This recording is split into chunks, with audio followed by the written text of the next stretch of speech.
Bom, então, na aula passada, a gente usou a QED escalar, né? QED vetorial, né? Para poder discutir uma questão interessante, que era a discussão de como a renormalizabilidade, né, podia nos levar também a introduzir um termo que acabava fazendo um papel preponderante na QED vetorial, que era a recuperação da razão giromagnética G igual a 2, né, do bóson vetorial.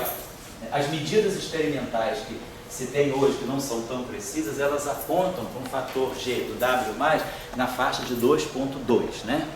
O do elétron é aquele G menos 2 sobre 2, aquele número 0,00159, do muon também é pequeno, do W, né? Sem as correções de teoria de campo, só com a mecânica quântica relativista, deveria ser 2. Então nós discutimos na aula passada, né, a QED vetorial, e tínhamos colocado, né, que a corrente que sai naturalmente da QED vetorial é essa corrente que sai do acoplamento mínimo, né, quando a gente tem essa corrente global aqui, que é onde a gente mede a carga pela corrente global. Então essa corrente aqui, acho que tinha essa forma aqui, não lembro se era mais ou menos I aqui, e aí aqui a gente tinha o field strength, WMi, está? WMi menos WMi está.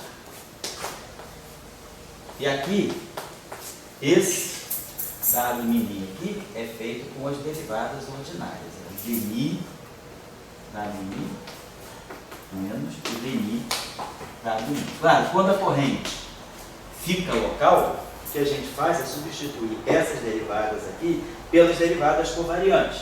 E aí, das derivadas covariantes que estariam aqui, é que aparecem esses termos aqui. Então a corrente, no fundo, essa corrente total aqui, né? Essa corrente aqui, que é isso, mais isso, mais isso, ela também pode ser escrita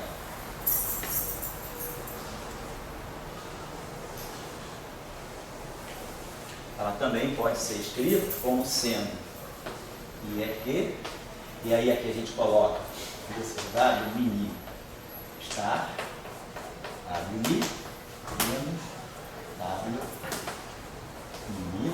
está. Só que quem incorpora tudo isso aqui, esse WMi que está aqui, para não ficar carregando a anotação, não vou criar uma outra anotação, é esse aqui, o derivada covariante do WMi menos Dmi.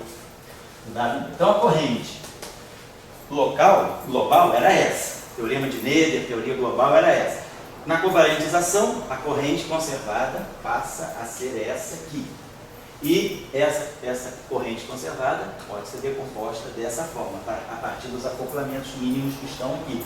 E aí então a gente veio com a corrente global, mas esses termos de correção, como nós vimos aqui, esse termo aqui é um termo que acopla a densidade de partículas com o campo, e esse termo aqui é o termo que faz o acoplamento entre as polarizações, né, e o campo de Gauss. A gente tinha visto, por exemplo, se a gente vai para o referencial de repouso, onde o W0 é 0, né, esse termo aqui no referencial de repouso.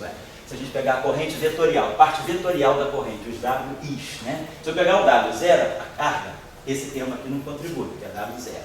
No referencial de repouso. Mas se a partícula estiver em movimento, tem uma partícula no referencial em movimento no laboratório, se aqui é a corrente espacial, então aqui é a corrente chamada corrente de convecção. É a corrente que dá o movimento da carga. O lugar do já não vai sair. O que se chama corrente de convecção? Corrente de convecção. Convecção é a corrente de fluxo, de movimento. É o fluxo de carga. Quer dizer, a corrente, essa corrente aqui, ó, tem a derivada espacial. A derivada espacial do campo é o momento do campo. Então essa corrente aqui é a corrente vamos dizer, a corrente J, né? A densidade de corrente elétrica que gera o campo magnético. Então essa é a chamada corrente de convecção, e que é a corrente normal. A carga em movimento gera uma corrente. A densidade ρ vezes a velocidade v, está aqui, né? A densidade vezes a velocidade. Então essa é a corrente. Agora, no referencial de repouso, essa corrente é zero. A partícula está parada, não tem corrente. Mas esse termo não é zero. A parte espacial da corrente, você tem aqui um WI. Pegando a parte espacial da corrente, você tem aqui um WI. E aqui você tem a contração geral. Só que no referencial de repouso, W0 é 0, mas aí fica a parte espacial. E aí, no referencial de repouso da partícula, como a gente mostrou na aula passada, o quadro vetor que descreve a função de onda, ela tem aqui um vetor. São os 3 graus de liberdade da partícula massiva. Então, esse vetor aqui, que é o vetor de polarização, ele se acopla com o campo eletromagnético, com potencial vetor. Então, esse termo aqui, está descrito aqui. Então, esse termo aqui mede, ele daria, no referencial de repouso, um acoplamento da polarização com o campo. Então, eu não tenho só a corrente, quer dizer, eu não tenho só a corrente, né? Eu tenho esse termo aqui também. Se a partícula está em movimento, se eu quiser calcular o campo magnético de uma partícula, eu tenho a corrente que ela gera de carga, mais esses termos aqui. Isso eu estou querendo chamar a atenção. E na aula passada, mas o objeto da gente não era tanto esse. O objeto que a gente estava estudando era, nós fizemos do Paulo Calvin. Antes de falar disso, você falava que aquele termo WW. Esse aqui. Isso. Você disse ele é uma densidade. Uma densidade, é. Deixa eu explicar um pouquinho melhor isso. Porque se você pegar o campo, se você, imagina que você expande o campo no espaço de Fourier. Então você aqui vai ter W, né? Você vai expandir isso aqui no espaço de Fourier.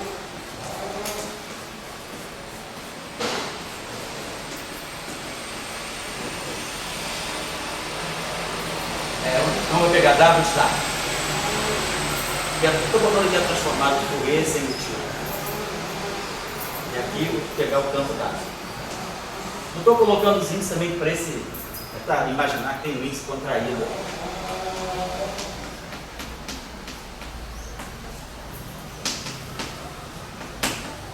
Então, quando a gente faz esse produto aí, é W está de X vezes W de X, a gente vai ter essas duas integrais aqui, né?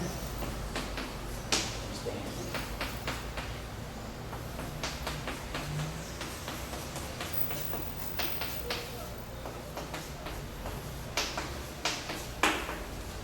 Então, se você vai querer pegar a carga, se você quiser, se você tiver esse termo na ação, ele tem uma integral de 4x. Então, se você faz a integral de 4x, isso aqui fica um delta de K menos Q. Delta de K menos Q elimina, por exemplo, a integral em Q, que faz esse K aqui, esse aqui, virar K.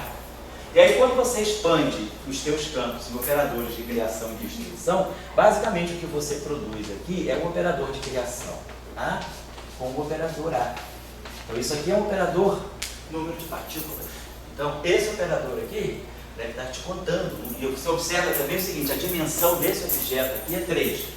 O campo, não, desse objeto aqui não. A dimensão desse objeto aqui é 2. Esse campo tem dimensão canônica 1, que é um campo vetorial. Esse campo tem dimensão de massa 1. Então, isso aqui é um massa ao quadrado. Né? Então, esse termo aqui é o termo desses operadores. Ele deve estar dando uma densidade. Isso aqui mede para você aquele operador número de partículas. Então, esse termo, se você for olhar dentro do espaço de Fourier e depois no espaço de Fock, você vê que esse termo aqui está medindo a densidade. Isso aqui é um operador que conta o número de partículas para você. Então, basicamente, na verdade, pode mostrar que isso aqui é a densidade de partículas dividida pela massa. Porque isso aqui, se você tirar o que é a massa do campo, você vê que tem um fator de massa a mais, e você tem dimensão de massa ao quadrado. Então, esse termo, então, devido ao número de... ele conta o número de partículas. O número de partículas por unidade de volume. É unidade de volume, né? É densidade. O número de partículas por unidade de volume. E daí... Então, o que a gente está vendo aí é que esse termo, ele se acopla. E você pode, claro, relacionar. Se você tiver a densidade de partícula, imagina que você tem a densidade de partícula do teu sistema. Você tem o número de partículas por unidade de volume. Aí você multiplica pela massa. Que é o A mais a K. Oi? É o AK mais... É a K mais a K. Isso, é o operador de criação ATK.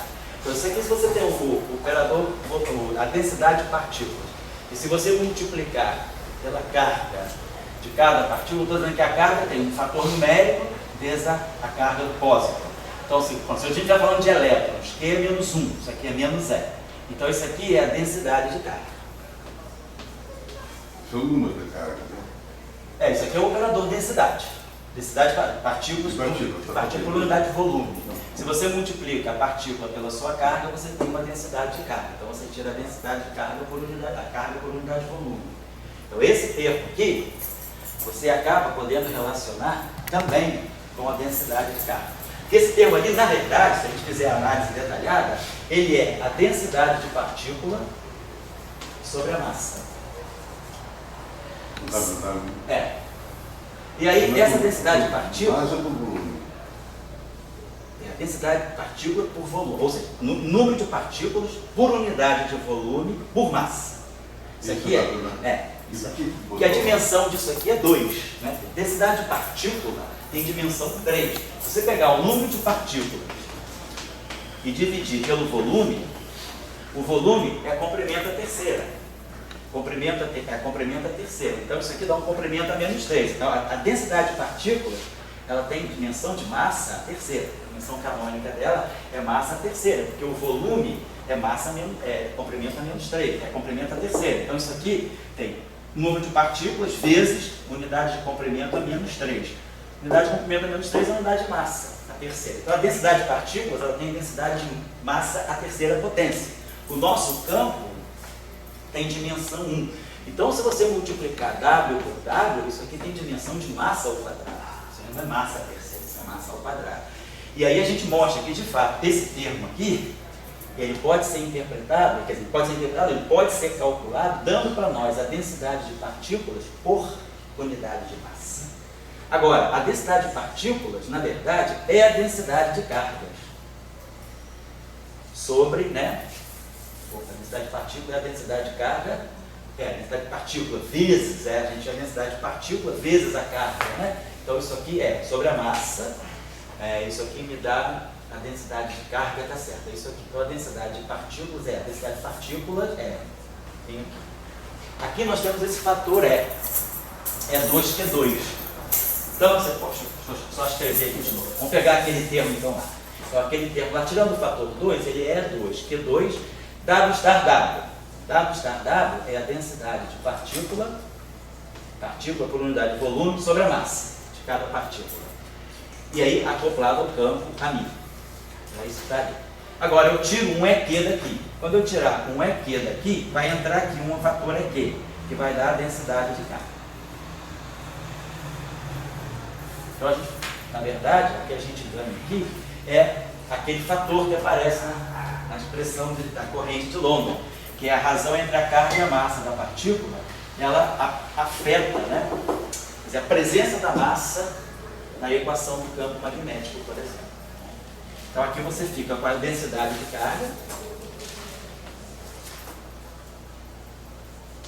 né? E aqui o próprio campo. Então se a partícula estiver em movimento, né? Se eu quiser calcular o campo vetor, o campo magnético, esse termo aqui contribui para o campo magnético um termo novo. Quer dizer, a gente, além de ter o rotacional de B, está saindo daqui, ó. A equação de Marx é essa aqui. Dmi Fmi igual à nossa corrente local. Chamei isso de corrente, a corrente Jni. Eletromagnética do spin 1. Então essa corrente aqui é a corrente completa, é a equação de Marx. Então aqui eu tenho a parte de conversão, tem esse acoplamento aqui do campo com a densidade e depois temos esse termo aqui. Então o que eu estou dizendo é que dessa equação, o lado esquerdo dessa equação, dá para nós rotacional de B menos dE/dt. Então a corrente de deslocamento sai do lado esquerdo. Do lado direito, a gente vai ter aqui a corrente, a verdadeira corrente eletromagnética, que dá o movimento das cargas. Então aqui a gente vai ter a corrente, vamos dizer, de spin 1, corrente de cargas mesmo, densidade de corrente. Aí vamos ter esse termo ali, que vai aparecer aqui com mais EQ sobre J é a parte global, né? Isso aqui é só a parte global, é a corrente das cargas mesmo. Aqui vai aparecer a densidade de carga vezes o campo. Então esse termo aqui é um termo novo. E vai aparecer esse termo aqui, que a gente pode trabalhar, isso aqui me dá uma matriz de polarização. Então, isso aqui, na verdade, esse termo ali, ele aparece assim, se você pegar a componente I, você pega a corrente espacial, no caso espacial, JI, então vai aparecer um WI star, E aqui vai aparecer um WJ a J. Então eu posso abaixar esses dois índices, né? Porque eu ganho sinal menos dos dois, não tem problema. Então, na verdade, esse termo aqui, ele vai dar uma matriz M e J atuando no campo vetorial AJ. Aparece uma matriz aqui. No referencial de repouso, isso aqui são os vetores de polarização. Então vai aparecer um termo novo aqui também, vamos colocar aqui.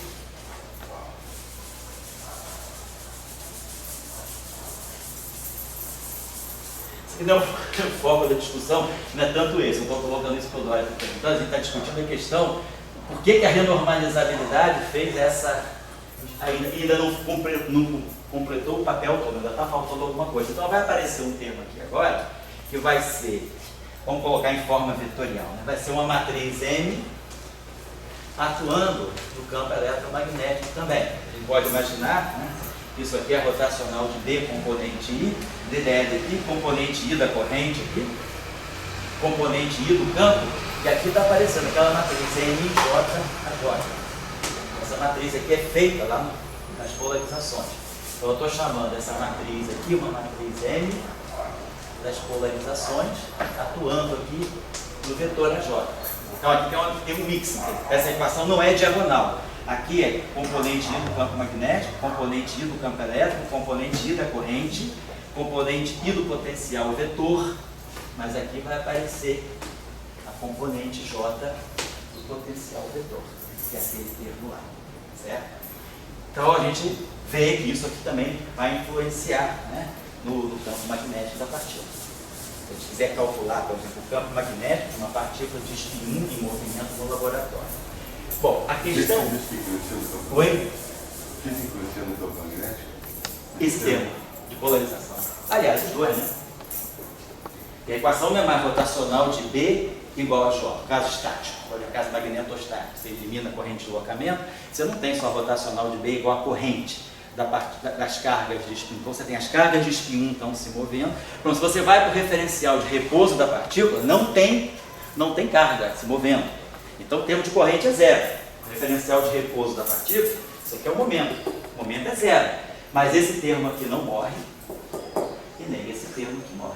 Então no referencial de repouso da partícula, você tira um campo magnético diferente de zero. Mesmo que a partícula não esteja se deslocando, ela tem uma polarização interna que se acopla com o campo eletromagnético. Nós temos a densidade e, claro, aquilo que a gente falou na aula passada. Foi o que nos levou a discutir um pouco mais esse modelo. É que o power counting, que a gente tinha calculado C4 menos o número de linhas externas do campo do fóton, menos o número de linhas externas do campo W. Isso dava para nós, por exemplo, né, eu poderia ter uma perna externa de A e duas pernas externas de W com uma divergência, grau de divergência igual a 1.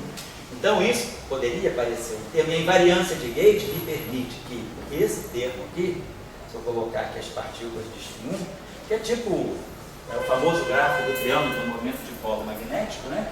Então, a invariância de Gauge me permite que um termo desse tipo aqui, exatamente esse termo, que não estava na nossa ação, seja acrescentado à nossa ação. Esse termo aqui está exatamente dentro dessa categoria. Ele tem uma linha externa de campo A e duas linhas de W. Então, esse termo aqui, ele é um termo que potencialmente pode absorver divergências que venham daqui.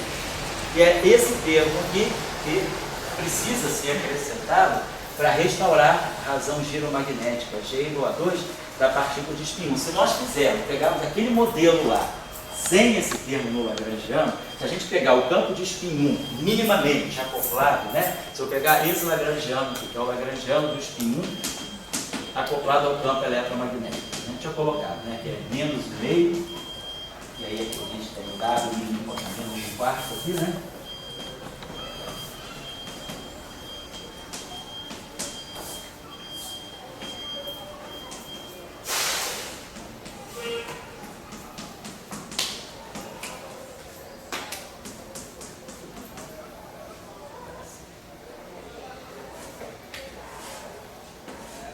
que é o termo lá com DMI estar, é o estar vezes o termo, né? E o termo de massa.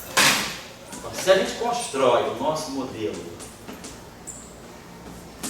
só assim, o resultado que se tem na leitura da razão giromagnética desse bóson de spin 1 é G igual a 1, o que está em conflito direto com o resultado geral.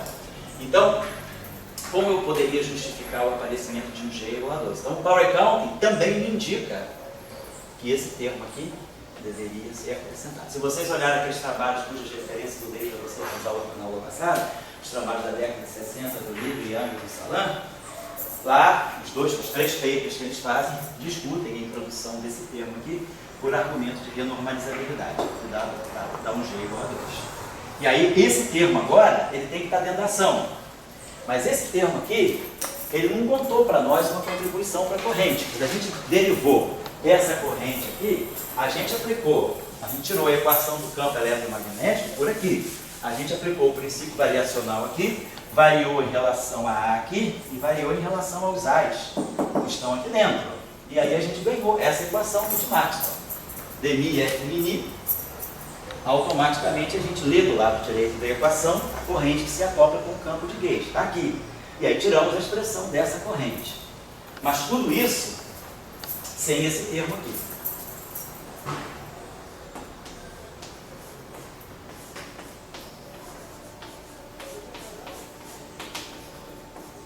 E agora, esse termo aqui, ele tem que ser acrescentado ao lagrangiano por questões de renormalizabilidade. Mas aí quando ele entra no lagrangiano, ele vai modificar essa equação aqui, vai modificar a nossa corrente. A nossa corrente vai ganhar um termo extra devido a esse termo. Como é que esse termo aparece? É só fazer a variação em relação a Mi. Se a gente variar esse termo aqui em relação a Mi, isso aqui é IE, né? Vamos botar assim, dmi a Mi menos dmi a Mi. Tá? Tem o I aqui no final, tá aqui, né? Esse termo aqui, se vocês olharem com esse I, esse termo aqui é perfeitamente real. Nós não precisamos acrescentar o conjugado complexo dele. Se a gente tira o complexo conjugado desse termo aqui vai ficar menos I, aqui continua F mini, aqui fica W mi sem estar e aqui fica um W mi estar. E aí a gente renomeia os índices, usa a antissimetria do F mini e mostra que o conjugado complexo desse termo é ele mesmo. Então esse termo por construção é real. Então esse termo aqui vai dar uma contribuição. Se eu fizer a variação aqui, então nós vamos ter esse primeiro termo aqui, vai ficar I, E, Q, Ani. Aqui eu vou produzir um delta Ani, mas aí esse delta tem que ser liberado. Então eu vou produzir o delta Ani aqui, vou fazer uma integração por partes e vai aparecer aqui o dmi de W mi estar, W mi. E aí eu vou pegar esse termo aqui, que é menos I aqui, delta, aqui é delta Ani. Vai aparecer aqui um delta Ami. E aí essa derivada dmi vai ser deslocada, então vai produzir um sinal mágico de integração por partes, né? Vai ser deslocada para cá. W mi estar, W mi. E aí eu vou normalizar os índices. A nossa corrente é o que? J mi? Então vamos acoplar tudo ao delta Mi. Então esse termo fica, vamos trocar então o Ni com Mi aqui. O Ni fica Mi, o Mi fica Ni. O Mi fica Ni e o Ni fica Mi. Então a gente vai aparecer um termo que tem esse delta Mi fatorado, então nós vamos produzir um termo novo na corrente, que vai ser a derivada. Deixa eu apagar isso aqui então, tá bom?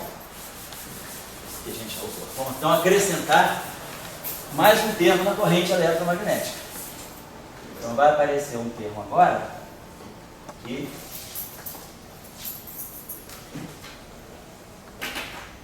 vai ser mais I, Q. Vou botar aqui delta Mi. Menos, vou botar esse menos aqui. Aqui vai ficar um dmi. Vou pegar esse termo aqui primeiro. dmi de W mi estar. W mi.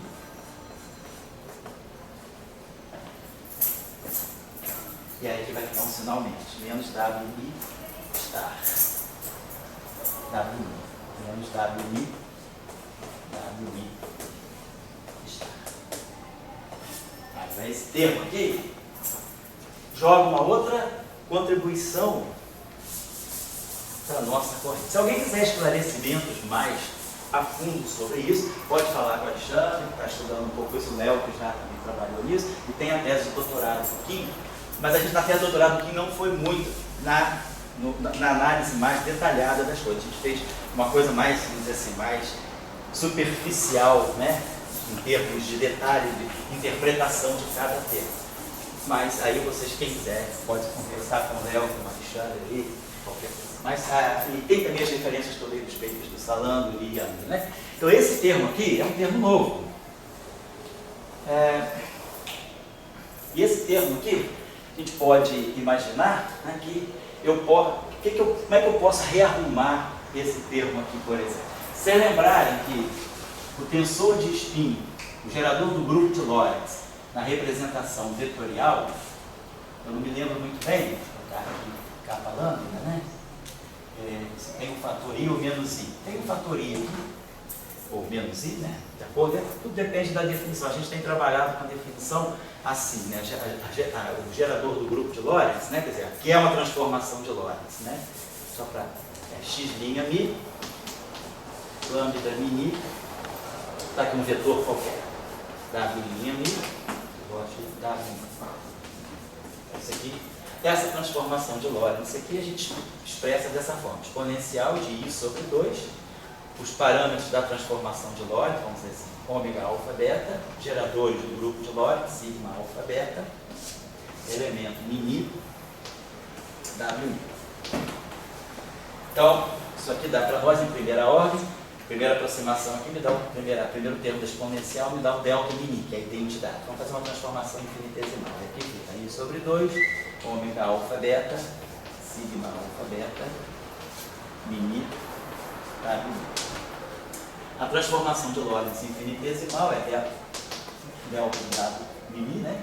É ômega mi kappa, ômega mini, W. É a transformação de Lorentz infinitesimal. Então esse termo aqui sai fora para me dar o delta. W' menos W, igual a isso aqui. Como é que eu tenho esse ômega alfa beta, esse sigma alfa beta? Para reproduzir isso aqui é preciso que essa expressão aqui, que o meu sigma alfa beta, elemento mini, seja I menos I com I vai dar 1, então vai ficar menos I, delta de mi alfa, beta de beta I, menos o eta de alfa I, delta de mi beta. Se eu colocar essa expressão aqui dentro, eu vou produzir ômega alfa beta menos ômega beta alfa, mas o ômega é antissimétrico. Então vai ficar 2 ômega alfa beta que cancela esse 2, o I cancela o menos I e a gente obtém isso. Então o nosso gerador do grupo de Lorentz tem esses elementos de número. Delta, kappa alfa, delta, botar assim. Delta kappa alfa, eta beta lambda, menos eta alfa lambda, delta kappa beta. Tá certo.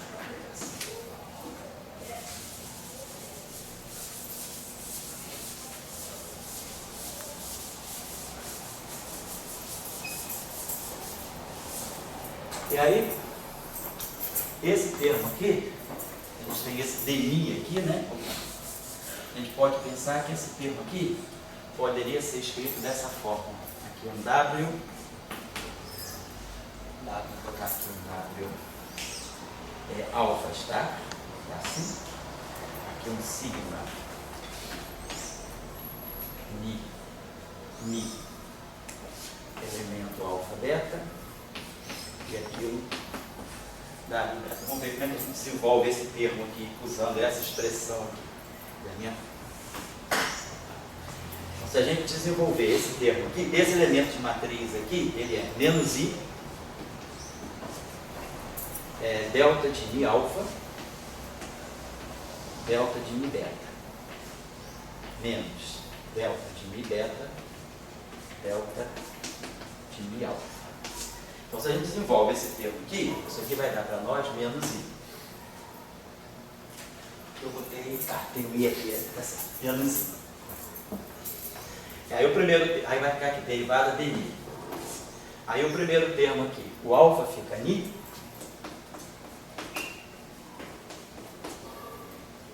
E o beta fica Mi. E o segundo termo é ao contrário. Fica Mi, fica o alfa fica Mi. A Mi vai ficar W, Mi está, W, Mi. Então a gente está vendo que a gente pode colocar essa corrente numa forma mais palatável em termos do operador de spin do campo. Então aqui eu produzo esse menos I, então esse menos I, esse termo aqui, vamos separar ele aqui, só esse termo aqui. Esse termo aqui,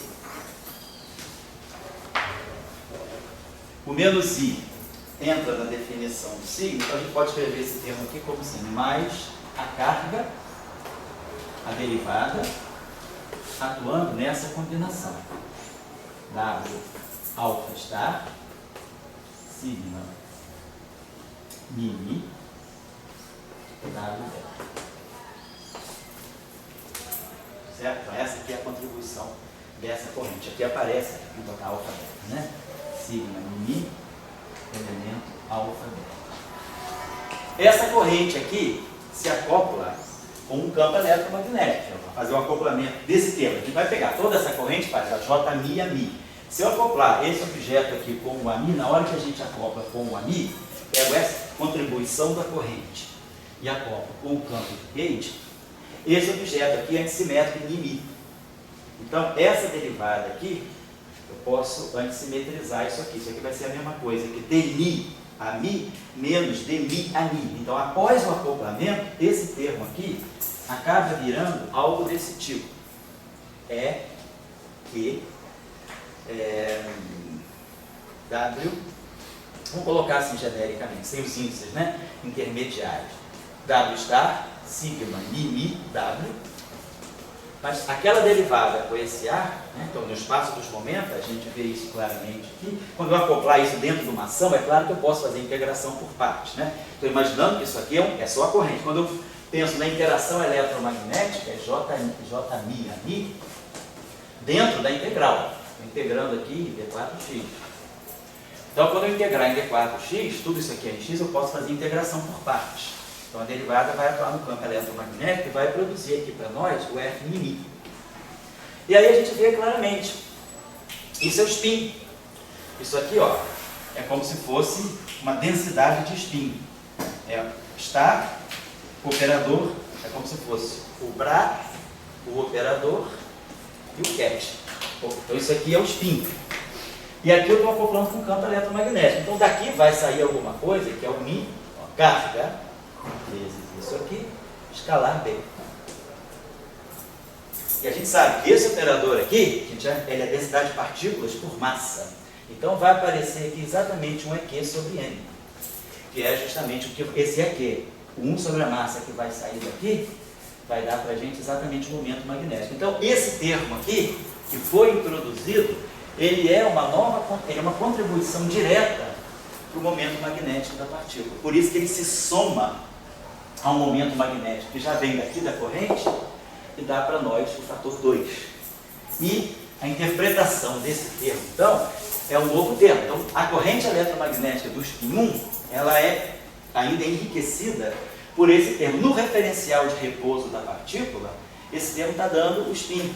Então, esse termo aqui é o momento magnético. Então, se a partícula está em repouso, se a partícula de spin 1 está em repouso com o seu spin, claro que ela não tem corrente, ela não vai gerar esse termo. Esse termo aqui é a corrente de convecção, é o movimento das cargas, não tem esse termo, ela está em repouso. Esse termo tem uma densidade de partícula em repouso, tem a polarização da partícula, e aqui ainda tem o momento magnético. Então, a partícula ela é um momento de polo magnético, que vai contribuir para o campo magnético. Então, o campo magnético da partícula de spin 1 em repouso não é zero. Se a gente pegar uma partícula carregada em repouso, o referencial de repouso ela só tem carga, ela só vai gerar campo elétrico. Agora não, ela vai gerar um campo magnético. Vai gerar um campo magnético que vem daqui, que vem da polarização e que vem do próprio dipolo magnético. Então, aquele famoso termo, né? Mi vetor R, né? Sobre R3. Então, vai aparecer uma contribuição de dipolo magnético gerada exatamente por esse termo. Então, quem... Podia repetir O quê? isso aí que você está falando. Não, estou dizendo o seguinte, se a partícula tem repouso, nós não temos a corrente de convecção. Uma partícula, se tivesse um caso magnetostático de uma partícula, pega o elétron em repouso. O campo magnético de um elétron em repouso é zero. A partícula está em repouso, quer dizer, não é zero porque a gente sabe que o elétron tem um dipolo magnético, né? Que partícula? Você está dizendo? Então, partículas tem um W. Um W carregado, em repouso. Ele não tem a corrente de deslocamento, não tem a corrente de convecção, de movimento de carga. Isso aqui é zero, porque ele não tem momento. Esse termo sobrevive, nós já vimos, da densidade de carga se acopla com o potencial vetor. Esse termo aqui me forma uma matriz que se acopla com o potencial vetor. E esse termo aqui me dá um momento magnético, que se acopla também com o potencial vetor. Apesar de ele não estar aparecendo aqui, ele é um termo homogêneo. A nossa equação, ela vai ter, ela seria rotacional de V, deixa eu apagar isso aqui. Nossa equação vai ser rotacional de B. Ou seja, a gente esteja falando do caso estático, partícula e repouso. Estou pensando na partícula, não estou colocando corrente de deslocamento. A partícula tem repouso. Vou calcular o campo magnetostático. Então, rotacional de B vai ter o primeiro termo, que vai basicamente acoplar a densidade de carga com o A. Não estou colocando aqui também o termo de o E sobre M que aparece. Depois nós temos o termo de polarização. Vamos colocar aqui aquela matriz M de polarização, atuando também no A. E depois agora aparece um termo novo, que é inhomogêneo, não tem A. Aparece o Mi, é o momento magnético da partícula, que é aquele último termo. Então, a gente joga tudo que tem A para o lado de lá e fica com esse termo inhomogêneo. Então, a partícula ela tem três fontes de campo magnético. A própria densidade de cargas dela, por causa daquele termo, porque ela é bosônica, isso acontece com todos os bósons. A polarização, que se acopla, e aqui, esse termo inhomogêneo, que é a partícula está em repouso, mas ela tem um momentinho de dipolo magnético dela. Vocês poderiam perguntar por que na equação do Dirac a gente não vê isso diretamente. Se a gente pegar a equação do Dirac, a gente tem rotacional de V igual a J. J é o quê? Psi barrado, gama, psi. Gama, a gente sabe, né? Isso aqui é a mesma coisa que psi d'H, aquela matriz alfa que dá a velocidade psi. Essa matriz aqui na equação do Dirac é o operador de velocidade. Então isso aqui é justamente a velocidade vezes a densidade de partículas. Isso aqui é o Rové, isso aqui é a corrente de convecção. Então, claro, o elétron está em movimento, ele gera uma corrente. Onde está o spin do elétron aqui? Aí a gente faz recurso daquela chamada decomposição de Born. Quando a gente olha a corrente eletromagnética, né, aquela nossa corrente psi barrado, gama mi, psi, ela pode ser decomposta desse modo aqui. Ela tem um fator aqui 1 sobre 2m, de mi psi barrado, vezes psi, menos psi barrado de mi psi,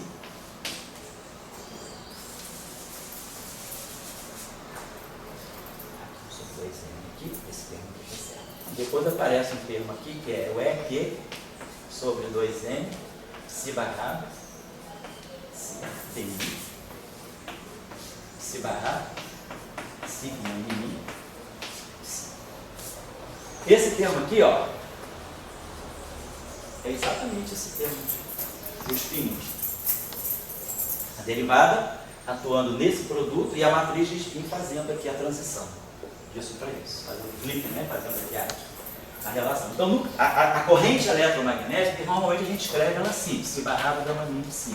Mas muitas vezes é bom usar a decomposição de Born, que aí a gente consegue ler a estrutura mais microscópica da corrente. Fazendo a decomposição de Born, esse termo aqui é justamente a corrente de convecção, porque ele está medindo o quê? O momento do campo. Então isso aqui no fundo é o momento sobre a massa dá a velocidade. Então isso aqui é o ρ vezes V, né? O momento sobre a massa dá a velocidade, então isso aqui está medindo a densidade de partículas que se movem com uma certa velocidade V, com um certo momento P. E aqui está medindo exatamente aquilo que nós já entendemos. Bota o campo eletromagnético aqui, isso aqui vai me dar o F μ, e isso aqui é justamente um objeto que dá o spin, a matriz de spin do campo de Dirac, naquela representação. Essa matriz aqui na representação de Dirac é o menos I sobre 4, comutador de gama μ com gama μ, que é a matriz de spin. Então, o momento magnético, se a gente usa agora a equação de Dirac, né, as equações de Maxwell, né, dμ F μ igual a E, psi barrado, gama μ psi. Então, se eu vou para o referencial, pego a componente I, né, e pego o caso estático, não vou colocar o dE dt, essa equação aqui está me dando rotacional de B igual a E, psi barrado, gama psi. Mas aí eu uso a decomposição de Gordon, e aí esse termo aqui automaticamente aparece. Então, no caso do elétron, a gente tem a corrente de convecção, corrente propriamente dita, né, que é a corrente de elétrons, e tem o termo aqui do μ. Então, claro, se o elétron estiver em repouso no referencial dele, eu vou medir só o campo magnético devido ao seu dipolo magnético. Mas no caso do spin, não. Além do dipolo magnético, eu vou ter a contribuição da polarização e a contribuição da densidade de carga. Então, essas são as diferenças. Tá? Então, no trabalho do Salan, do Li e Yang, eles discutem a renormalizabilidade do modelo e o Power Count indica a introdução desse termo que tem toda uma consequência fenomenológica interessante, mas que não resolveu o problema. Aí, o problema que fica em suspenso com os trabalhos deles, né, os trabalhos dele acabam meio mal nesse sentido. Apesar deles tentarem dar uma solução assim meio enrolativa no final do paper, sobretudo o paper do Salan, que era um bom mercador, né? Sabia vender produto com a qualidade vencida como se fosse novo. Lá, se você ler o paper final, as conclusões, o Li e Yang são mais honestinhos nesse sentido, eles vão lá, dizem que o Salan tenta, não, mas a gente vai esperar que tenha uma teoria, aquela coisa, joga para altas energias, e deu certo, porque aí ele ficou com aquela questão, e aí em 68, né, a teoria eletrofraca resolveu a questão, mas o Salan apontava para o seguinte, o modelo é incompleto, mas um dia ele vai estar completo, e ele é incompleto porque tem um problema sério. Esse termo é introduzido pela renormalizabilidade, ele modifica a corrente, resolve o problema do G igual a 2, tem os seus papéis assim, de acertar um pouco o modelo. Porém, ele viola os bounds de unitariedade. Então, um termo, né? Então, o problema é sempre esse. Quando a gente tem um campo vetorial, um bóson vetorial massivo, a parte longitudinal dele,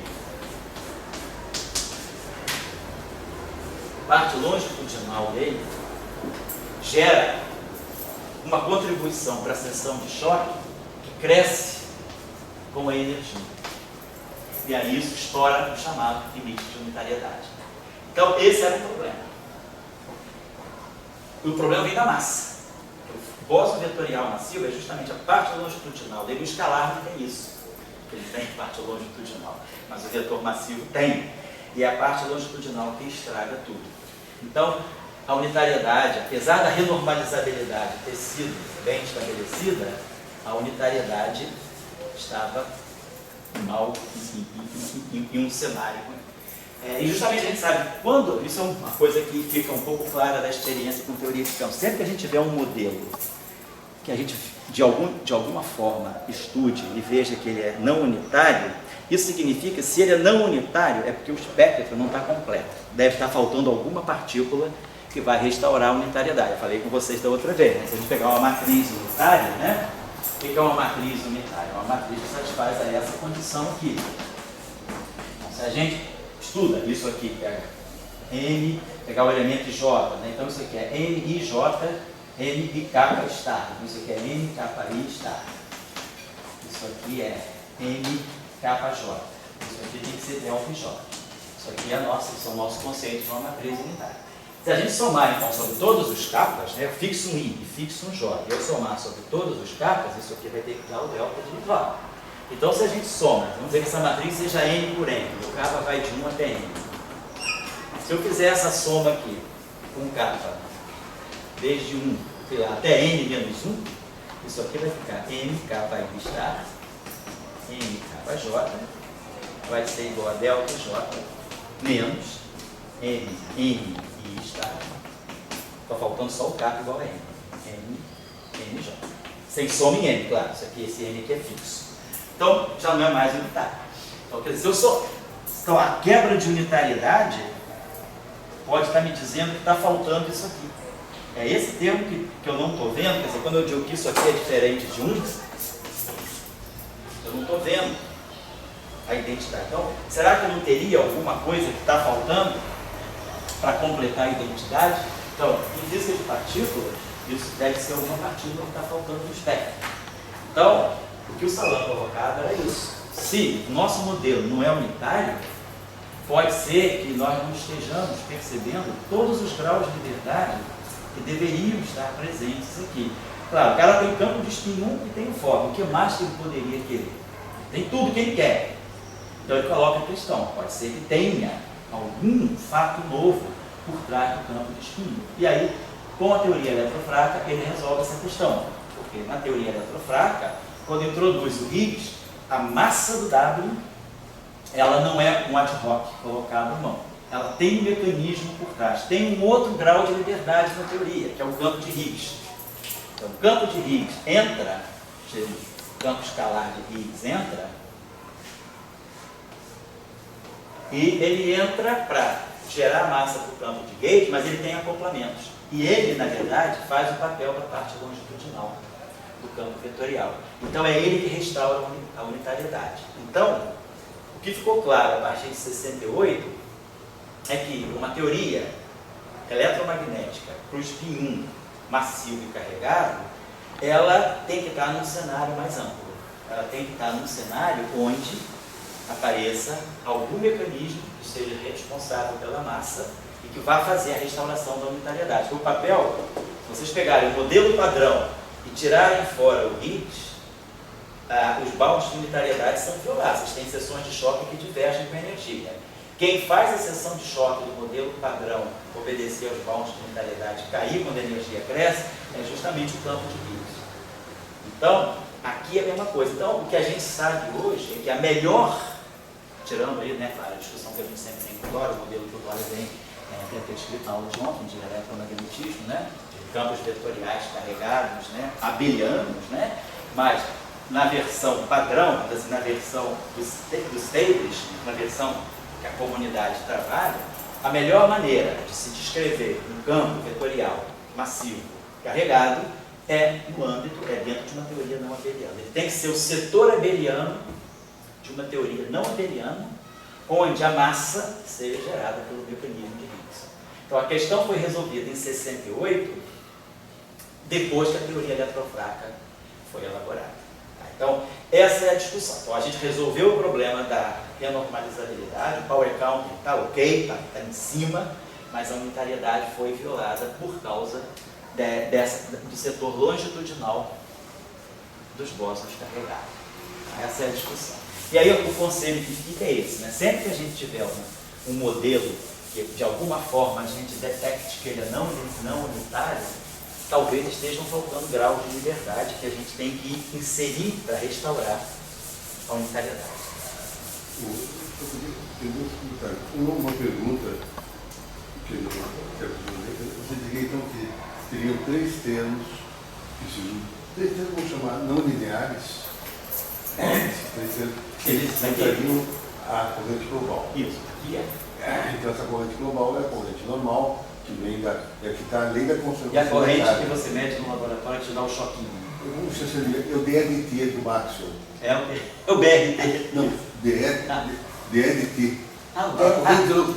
Não é corrente de deslocamento, não. Não, mas quando o Maxwell botou o DRT. Tá. Ele botou justamente para agora, quando você tem essa corrente global. Sei. Certo? Então, quer dizer, ali está a conservação da carga elétrica, esses números altos, ali está ali.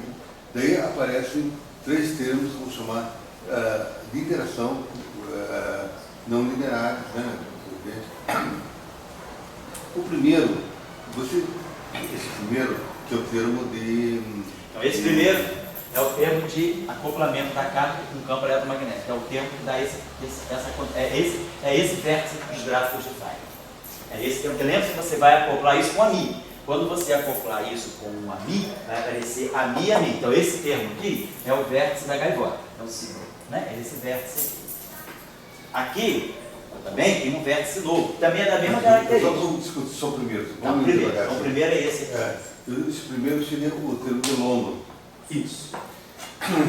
Daí você usa uma expressão que se chama a parte escalar de vetor, né? De carga. Isso. Por que se chama ela de carga? Assim, Isso aqui é uma carga? É. Não, isso aqui não é carga.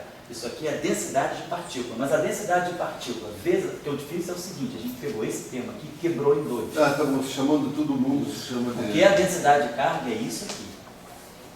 Agora eu multipliquei a densidade de partículas pela carga de cada partícula. Então o que eu ganho agora é uma densidade de carga.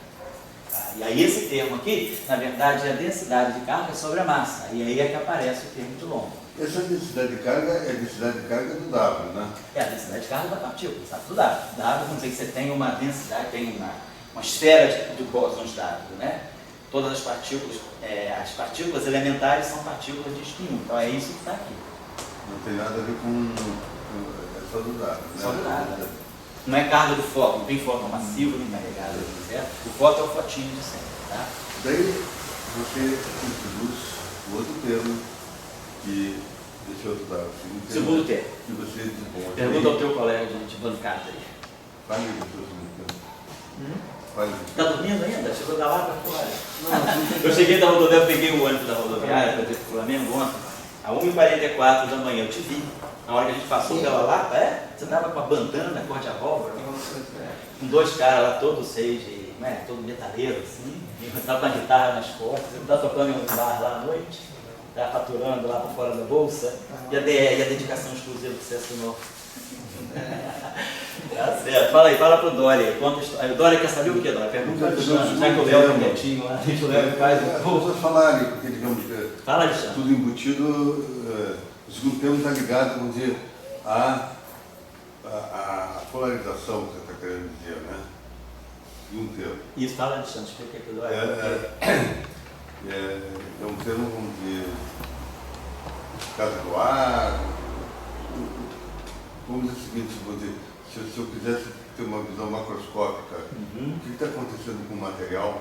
Sei. Você quer pensar se isso aí, de repente, é uma polarização, aqueles termos que a gente coloca fenomenologicamente nas equações de Marx, no meio material, né? Isso. Esse segundo termo estaria apontando, vamos dizer, alguma coisa na direção do ar, esse interno ar, que estaria dando ao sentido de polarização. Alexandre resolveu todos os problemas do Jackson, né? Adoro o Jackson. Explica para o Dória, você tem vocabulário para discutir essa questão. Segundo termo aí, né? Eu acho que, assim, opinião sobre ele. Fala tudo. Já não entendi, não entendi. Você falou o quê? Minha opinião sobre ele. Desculpa, não entendi. Até você fala. Já no caso escalar, quando aparece um psi, ele é uma quantidade escalar, geralmente. Vai no quadro, é melhor você botar essas coisas no quadro. Amanhã eu ligo para tua mãe e digo que você quarta-feira vai estar online. Quarta-feira está na mídia, tá? Não.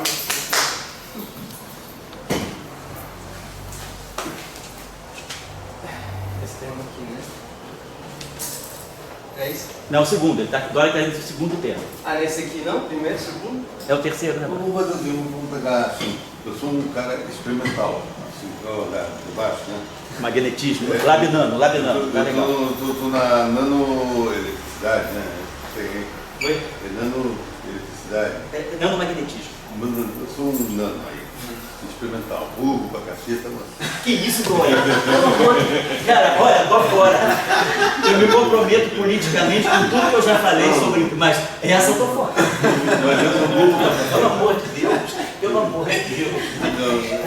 Mas só quem acha é teórico, né? Não, eu volto a dizer, eu sou burro pra caceta e eu quero entender as coisas, experimentalmente. Então, o primeiro ali, o global, estou vendo que está movimentando carga. As cargas que estão em cima dos W estão sendo movimentadas. Certo? Então, W ponto 1 de ponto 2, levando aquela carga EQ. Aquela carga EQ está sendo levada para essa corrente. Tudo bem. Aí eu entendi. O segundo termo, eu já gostaria de começar a dizer que eu não entendi. queria que você me mostrasse experimentalmente como é que eu vou fazer lá minha Na medição? Não sei se eu vou falar experimentalmente, mas eu vou tentar falar com coisas que Fala com o que você já são sabe. conhecidas. Isso. Tá. Aí eu penso assim, lá quando a gente está pensando em Schrödinger, a gente tem uma coisa assim, né? Isso daqui a gente sabe que é ρ, né? Só que lá tem a ver com densidade de probabilidade, que é positivo e tudo mais. E é função de onda. Aqui não é função de onda, né? É campo, mas é parecido, é a mesma coisa, pelo menos digamos, a estrutura, né? E quando a gente vai para Klein Gordon, para campo de spin, a gente também tem isso aqui, né? Aqui seria, digamos, Schrödinger, aqui tem a ver mais com Klein Gordon. Então, ali a densidade de probabilidade, né? No Schrödinger, a densidade de probabilidade. Aqui, se a gente multiplicar pela carga, a gente vai ter a densidade de carga. E aqui a gente tem duas coisas, né? Quer dizer, tem aquele aqui duas vezes. Então a gente pode botar um aqui para cá, né? Para ficar como se fosse parecido com aquele dali, que é do spin zero, que é o do Klein Gordon. Então a gente tira esse E daqui e põe aqui, né? Que é o que o professor fez. Agora eu vou fazer a pergunta que me veio. Não, tá, você vai perguntar do A. Só que esse W está com esse W. Esse A aqui não tá influenciando com isso aqui. Isso aqui vai junto com esse A, mas esse milo não casa com nada Isso, disso, né? Alexandre, então pensando, não, tá legal, só para assim, colocar de uma forma mais objetiva. Então, esse A, ele está acoplado com um escalar, formado a partir do W, é um vetor, é um quadro vetor, mas ele forma essa grandeza escalar. E é esse escalar que se acopla com A. Então, essa equação, ela continua diagonal em A. Quer dizer, o mesmo índice que está aqui, é o mesmo índice que está aqui, que é o mesmo índice que está aqui. Mas que agora, nesse termo, já não é. Aqui é um WI, ali. Então, esse índice Mi aqui já caiu fora, o índice Mi já caiu fora. Só queria chamar a atenção. Então, ela está acoplada com um escalar. Aí, Alexandre está dizendo que esse escalar deve ser a densidade de carga. Aí esse escalar é realmente mais grosso. Eu vejo como sendo mais grosso porque é como se fosse algo que vê algo... Isso. Você não vê a estrutura da partícula. Ele só vê aquela coisa como sendo, digamos, uma coisa grossa. Essa daqui, ele é mais, seria aqui, eu me esqueci o nome da palavra. Aqui seria mais fino porque esse A aqui, ó, ele já consegue fazer uma contração com parte dessa estrutura, que aqui ele não fazia. Essa estrutura é como se fosse uma coisa, eu me esqueci a palavra, fine grain. Coarse grain, fine. É uma coisa aqui seria mais coarse, né? Essa palavra aí, como é que é essa palavra? Agora tem aula de inglês, Alexandre está dando? Rapaz. Não tem essa não. Não é a palavra técnica? Coarse grain. Coarse, tem um A, não tem? Coarse. Isso. Coarse grain. É alguma coisa que significa uma estrutura granular. O pessoal que usa muito, que trabalha com, por exemplo, spin fold, que trabalha com loop quantum gravity, que trabalha com essas formulações mais discretas ligadas, por exemplo, a teorias não comutativas, eles falam de uma estrutura coarse grain. O pessoal que trabalha com fracionalidade, fractalidade, usa essa terminologia coarse grain in space-time. É como se o espaço-tempo fosse granular. Ele tem as rugosidades, o espaço-tempo não é totalmente plano, ele apresenta algumas granularidades que podem estar dizendo... Mas aí, esse termo WW se chama também coarse grain.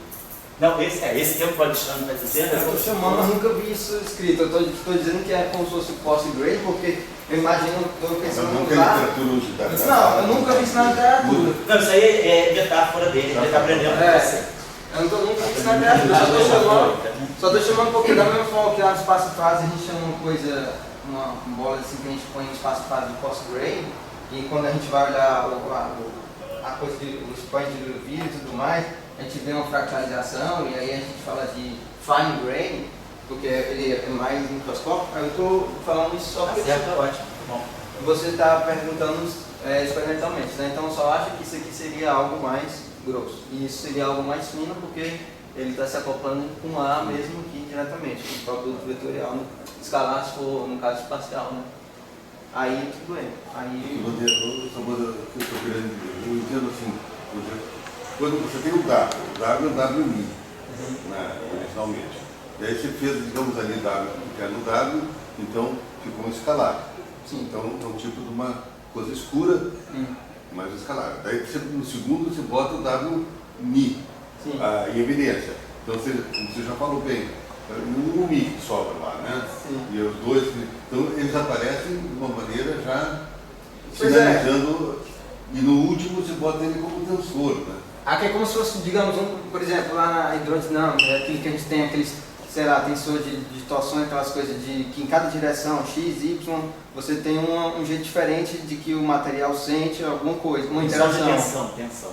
Então, por exemplo, aqui é a mesma coisa, esse cara está em direções diferentes, ele está sentindo, está dando, digamos, quantidades diferentes para direções diferentes. Isso, só colocar, olha, se você tirar o tensor de energia momento, você pega lá, a gente faz sempre, né? Tira o tensor de energia momento associado ao campo W, né, no Lagrangiano, observação da simetria, né, sobre deslocamentos espaço-temporais, você vê que esse termo aí é um termo que comparece nas expressões do θ mini, do tensor de energia momento, aparece na parte espacial.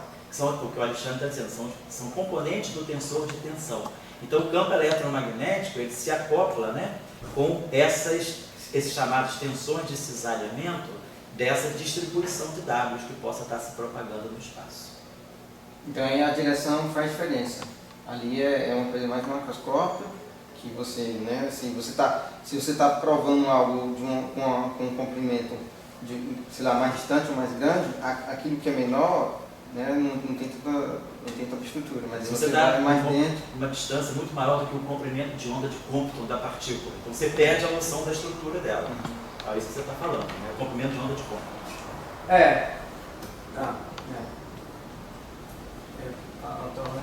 Então, pois é, aí o professor Boeing segue aqui para dentro quando ele falou isso, é porque aí fica parecido com isso aqui, né? E aqui agora é uma densidade, aqui no caso lá é uma densidade de carga, né? E aqui a gente tem que olhar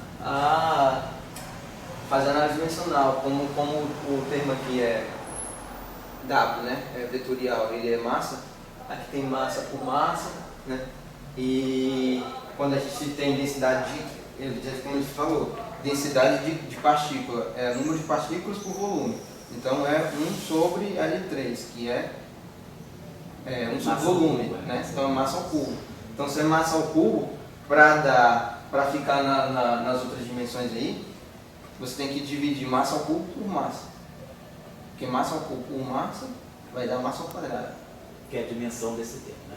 Mas só que o problema não é feito tão dimensionalmente. A gente vai na estrutura do campo, expande o campo, pega o tensor de carga, expande o campo e vê que isso aí realmente é densidade de partícula por unidade de massa. Tá certo, Aí multiplicou pela carga, pronto, densidade de carga, que é a mesma coisa do Carnot. Só uma coisinha só para... Só para aproveitando aí, só para de uma maneira prática, né? Você pode pensar assim, desculpa, tá? Só não estou interrompendo, tentando ajudar. O termo de massa no Lagrangiano é esse termo aqui. O que esse termo está dando para você no Lagrangiano? Te dá a contribuição de massa do campo. Tem um termo cinético que te dá o momento, né, energia de movimento, e esse termo aqui te dá o termo de massa. Então isso aqui é uma densidade de massa.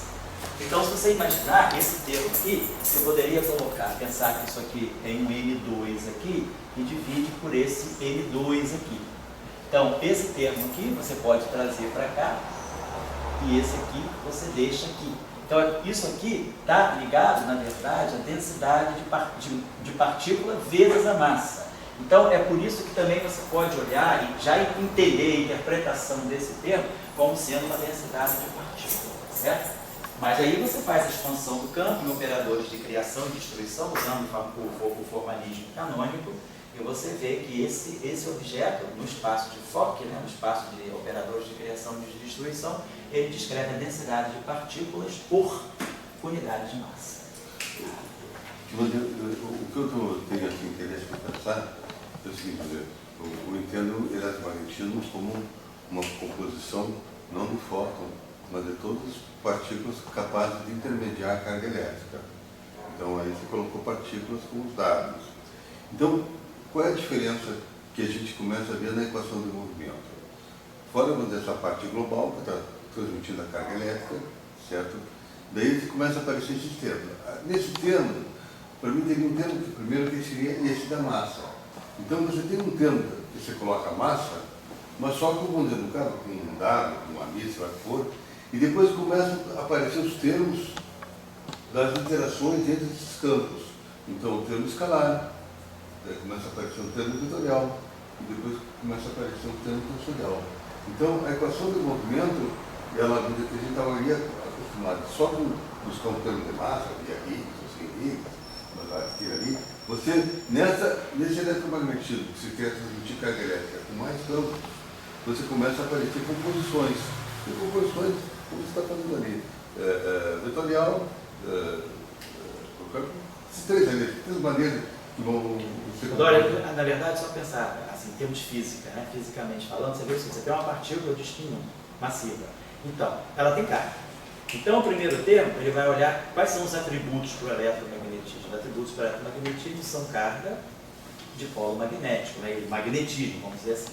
Então, o primeiro termo, ele é como se essa equação fosse esperta o suficiente para ela já fazer a separação de tudo aquilo que o eletromagnetismo vê. O primeiro termo, quer dizer, tirando o termo lá de convecção, ele vê a carga. O segundo termo, ele vê já, como o Alexandre falou, o grânulo, o aglomerado de cargas. Então, o segundo termo, que é o termo de London, ele vê o campo eletromagnético se acopla com uma densidade de carga. No terceiro termo, a partícula de spin 1 tem um grau de liberdade interna, que é a polarização. Então, o terceiro termo, o campo eletromagnético vê a polarização. E o quarto termo, a partícula vê o spin, o operador de spin está lá. Então, o campo eletromagnético vê o spin, que na verdade, vê o momento magnético. Então, a partícula, o campo elétrico, o fóton, né, ele abre como se ele abrisse, né, 3 tentáculos para se acoplar com a partícula. O tentáculo da carga, o tentáculo da polarização e o tentáculo do spin. Então, a própria corrente te diz tudo isso. Você não precisa ficar se colocando a mão. A teoria te dá. Obrigado, Alexandre. Obrigado, ele vai descansar. Ele fez anos essa semana, então foi uma loja para cantar parabéns para ele. Foi dia 2? Foi. Fez aninhos ali, não veio trabalhar, fez um almocinho legal em casa, né, que eu sou. Eu sempre esses termos como uma evolução do termo que a gente coloca como parâmetro de massa. Entendeu? O primeiro termo que a gente busca em campo é o parâmetro de massa. Não tem bota Higgs, etc. Mas aí depois vem esses 3 que você falou, os 3 tentáculos. Para botar. Tentáculo da carga, tentáculo da polarização e o tentáculo do spin, que é o magnetismo. Quem quiser fazer como exercício, né, pode fazer o spin 2. O Guga que gosta de spin 2, né? Pode fazer o spin 2. Vocês vão ver quantas coisas interessantes vão aparecer, né, se você tiver um gráfico carregado, por exemplo. Isso aí, quem quiser fazer, eu estava pensando depois da tese do Alexandre, você pode ser uma dissertação. Não é um problema, assim, não é nada de grandioso, mas é um problema de dissertação bom, porque você aprende várias coisas. Ao mesmo tempo você vai aprender gravitação, agora vai misturar gravitação com eletromagnetismo. O spin 2 carregado e massivo vai ter várias nuances, porque aí o setor de quadrupolo, que aí aqui não aparece, aqui só aparece o dipolo. Mas aí se a gente tem um tensor de rank 2 simétrico, né? O HMI, a gente se acopla com alguma coisa, tem que ter rank 2 simétrico também. Então ele vai pegar da corrente eletromagnética justamente a contribuição do quadrupolo. Então aí já entra uma discussão bastante mais rica do que o próprio eletromagnetismo do spin. Né? Aliás, eu queria só colocar para vocês, se alguém quiser, fica como tarefa. Aqui, a tarefa que seria ver justamente a contribuição de quadrupolo para esse campo de spin. Então, tarefinha. Então, se vocês observarem bem, o termo que a renormalização, que o Power Count indicou que deveria aparecer, era esse termo aqui, esquecendo as constantes, né? F mini, W star, W mini. Então, o campo é vetorial. Se o campo é vetorial, o campo está associado a um vetor. Um vetor, naturalmente, é um dipolo. Então, aqui eu tenho esse vetor e aqui eu tenho esse vetor. Eu tenho esse vetor aqui, quer dizer, eu tenho um acoplamento, na verdade, por que esse termo dá o dipolo? Esse termo dá o dipolo porque justamente a estrutura, tipo, um campo vetorial, ele naturalmente sendo um vetor, ele naturalmente, o multipolo importante dele não é o monopolo, é o vetor, é o dipolo. No campo escalar, o campo escalar não tem nada disso, porque ele é multiforme. Então, o campo escalar, naturalmente, ele está associado ao monopolo, porque ele não tem índice, ele não tem nenhuma estrutura vetorial. O campo vetorial, vamos dizer, o campo W, né, carregado, ele naturalmente é um vetor, então a estrutura forte dele é o dipolo. O campo espinorial também tem o dipolo, porque ele tem um espinho.